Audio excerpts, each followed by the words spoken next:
आज आपण जुन्या लेसपासून बाळासाठी शूज तयार करणार आहोत। तर त्यासाठी आपल्याला एका पेपरवर आपल्या बाळाच्या पायाचा ठसा आहे तो उठवून मग त्या प्रकारे आपल्याला तो ठसा आपल्याला कापून घ्यायचा आहे कागदावर।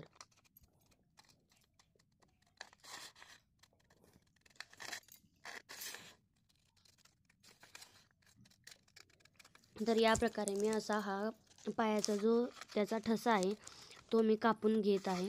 हा मी एक शूज घेतलं, ते शूज एका पानावर ठेवून मग हा जो पायाचा ठसा आहे तो उठवून घेतलेला आहे चप्पलचा।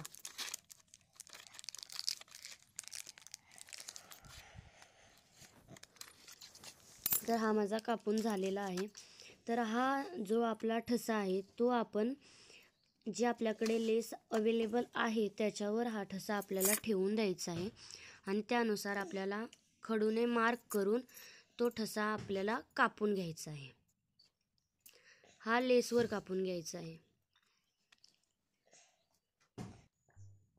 तर आता हा मी कापडावर माझा जो ठसा आहे तो कापून घेतलेला आहे। आता आपल्याला काय करायचं आहे बघा, याची जी बाजूची जी लांबी आहे ती आपल्याला मोजून घ्यायची आहे। तर मी इथून स्टार्ट करते। बघा आपली लांबी असं फोल्ड करत करत आपण ही जी लांबी आहे ती सर्व मोजून घ्यायची आहे पूर्ण कडेपर्यंत। जिथून आपण सुरुवात केली होती तिथून ते पुन्हा तिथपर्यंतच आपल्याला ही लांबी मोजून घ्यायची आहे। तर माझ्या जे आपण शूजचं माप घेतलेलं आहे, जो ठसा घेतलेला आहे, तर त्याचं माप येत आहे 16 इंच। तर 16 इंचाची आपल्याला जी आपली राहिलेली लेस आहे त्याच्यातून आपण 16 इंच कापून घ्यायचं आहे। इथून पुढे बघा मी आता हे 16 इंच घेणार आहे।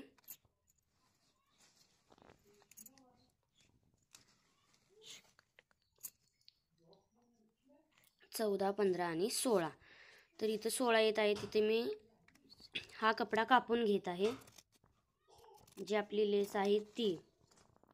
आता या लेसला आपण खालून जरा स्ट्रेट करून घ्यायचं आहे, जेणेकरून आपल्याला स्टिच करताना अडचण येणार नाही। तर मी ही सरळ कापून घेत आहे।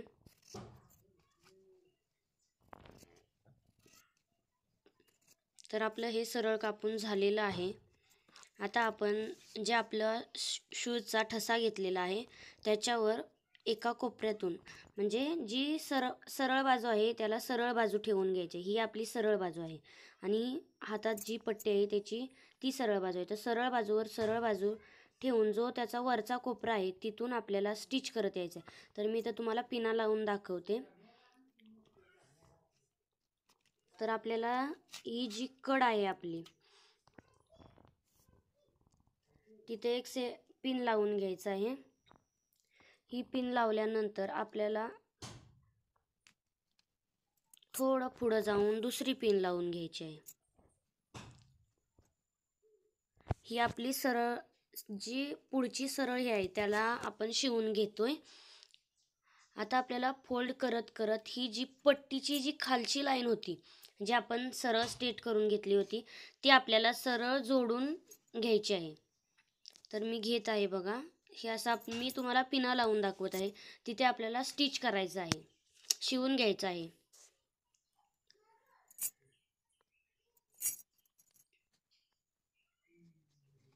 तर हे मी पिना लावत आहे।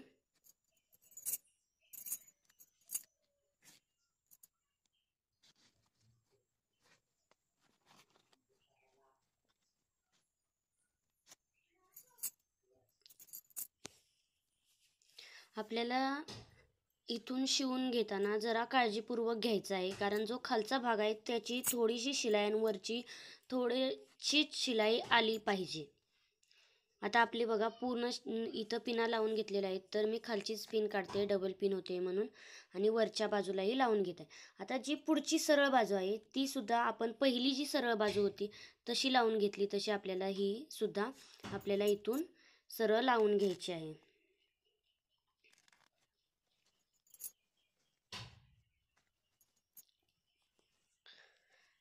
आता मी हे सर्व पिना लावून घेतलेल्या आहेत, त्यानुसार आता ही लास्टची पिन आपण लावून घेतली। तर मी लास्टची पिन इथे लावून घेतलेली आहे. आता आपल्याला बघा ही सरळ बाजू अशी आपण मशीनवर शिलाई टाकून घ्यायची आहे.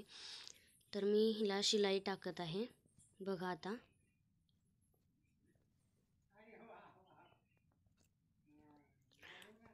तर याला आपण अशी ही शिलाई टाकून घेतलेली आहे बघा. अशी शिलाई टाकून घ्यायची. आता आपल्याला काय करायचं आहे बघा, जो पुढं आपला जो 2 चौकोनाचा जो भाग राहिला होता तो आपण कट करून घ्यायचा आहे आणि बाजूने ना छोटे छोटे असे कट लावून घ्यायचे आहेत. पूर्ण जो भाग आहे आपला शिवलेला त्याच्यातून थोडं थोडं थोडं थोडं करत आपल्याला संपूर्ण याला कट लावून घ्यायचे आहेत.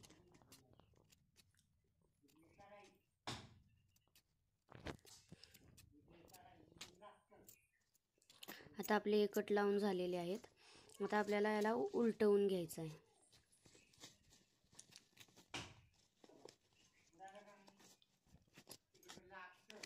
तर आपलं थोडंसंच एकदम आता राहिलेलं आहे बघा. आता आपलं कंप्लीट शूज होत आलेलं आहे. आता याला पुढचा भागसुद्धा झालेला आहे. आता फक्त आपल्याला काय करायचं आहे बघा, याला सरळ करून घ्यायचं आहे आणि जेवढं आपले बाळाचं माप असेल, म्हणजे जे पाय आत जाऊ शकतो, सहज बाहेर येऊ शकतो असं जे माप आहे तिथं आपल्याला पुढच्या बाजूला आपल्याला शिलाई मारून घ्यायची आहे. इथं आणि इथं अशी शिलाई मारून घ्यायची आहे जराशी. ते आपण हाताने लावू शकतो किंवा तुम्हाला वाटलं तर तुम्ही मशीनवर लावा. तर मी मशीनवर लावत आहे. तर मी इथे शिलाई लावून घेतलेली आहे. आता इथे तुम्ही डिझाईनचं फूल वगैरे लावू शकता, पण मी इथे लावणार नाही आहे. तर आपली शिलाई झालेली आहे आणि आपलं हे शूज बघा तयार झालेलं आहे. आता आपल्याला असंच दुसरे एक शूज तयार करायचं आहे याच मापातून. ही जी आपली राहिलेली लेस आहे ही याच्यात आपल्याला त्याच मापानुसार आपल्याला दुसरं शूजसुद्धा तयार करून घ्यायचं आहे. तर मी ते दुसरं शूज जे आहे ते आपलं तयार करून घेतलेलं आहे. तर आपलं हे जे 2 पायातलं शूज आहे उरलेल्या लेसमधून साडीच्या तयार झालेला आहे. किती छान दिसतंय बघा. तर तुम्हाला हे नक्की आवडलं असेल तर तुम्ही तुमच्या बाळालाही ट्राय करून बघा एकदा. ते कसं वाटलं घातल्यावर तेही मला नक्की कळवा आणि व्हिडिओ असेल तर नक्की लाईक करा आणि माझ्या चॅनलवर नवीन असेल तर चॅनलला सबस्क्राईब करा.